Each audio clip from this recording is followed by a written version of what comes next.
क्या भारत को चीनी निवेश पर जो पाबंदियां हैं उनमें ढील देनी चाहिए? बिल्कुल।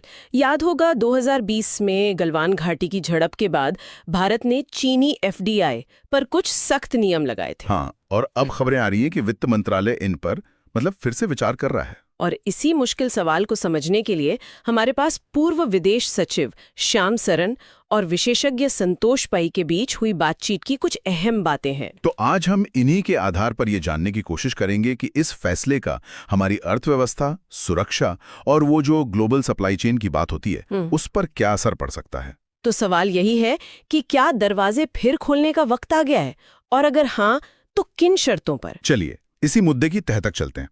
सबसे पहले फायदे की बात करते हैं। अगर ये पाबंदियां हटती हैं तो भारत को आर्थिक तौर पर क्या लाभ हो सकता है? देखिए, संतोष पै के मुताबिक इसके 2 बड़े फायदे हो सकते हैं। अच्छा। हाँ, पहला तो है सीधा साधा आर्थिक फायदा। मतलब चीनी निवेश से भारत के मैन्युफैक्चरिंग सेक्टर को एक जबरदस्त बूस्ट मिल सकता है, जिससे हम ग्लोबल सप्लाई चेन का हिस्सा बन पाएंगे और निर्यात भी बढ़ेगा। बिल्कुल। और दूसरा फायदा थोड़ा घुमावदार है लेकिन बहुत महत्वपूर्ण है। वो क्या है? जब चीनी कंपनियां यहीं भारत में सामान बनाएंगी तो जाहिर है चीन से हमारा आयात कम होगा। मतलब हमारी निर्भरता घटेगी। हाँ, और जो हमारा बहुत बड़ा व्यापार घाटा है चीन के साथ, वो भी कम होगा। ये तो बड़ा दिलचस्प है। मतलब हम एफडीआई को आमतौर पर सिर्फ पैसे और नौकरियों से जोड़कर देखते हैं। हाँ, लेकिन यहाँ तो ये एक तरह से हमारी राष्ट्रीय सुरक्षा को भी मजबूत कर रहा है, चीन पर निर्भरता कम करके। सही कहा। लेकिन श्याम सरन शायद इससे पूरी तरह सहमत नहीं है। वो सुरक्षा को लेकर कुछ बड़ी चिंताएं भी जताते हैं ना। बिल्कुल।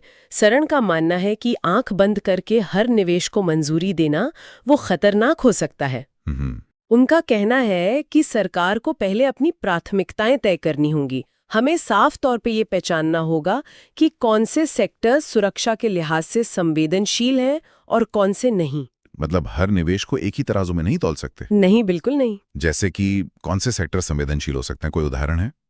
जैसे मान लीजिए किसी नौसैनिक अड्डे के पास कोई प्रोजेक्ट हो, या फिर हमारी डिजिटल इकोनॉमी। Digital economy? हाँ, सोचिए जहां करोड़ों भारतीयों का डेटा हो, वहां किसी चीनी कंपनी का नियंत्रण कितना जोखिम भरा हो सकता है।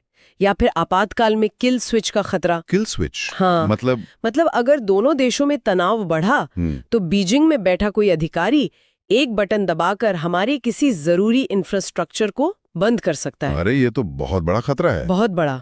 ठीक है, तो घरेलू स्तर पर फायदे और नुकसान दोनों हैं, लेकिन आजकल तो सारी बात ग्लोबल सप्लाई चेन की हो रही है। हमारा आर्थिक सर्वेक्षण भी यही कहता है। हाँ। तो क्या चीनी निवेश हमें उस रेस में आगे बढ़ने में मदद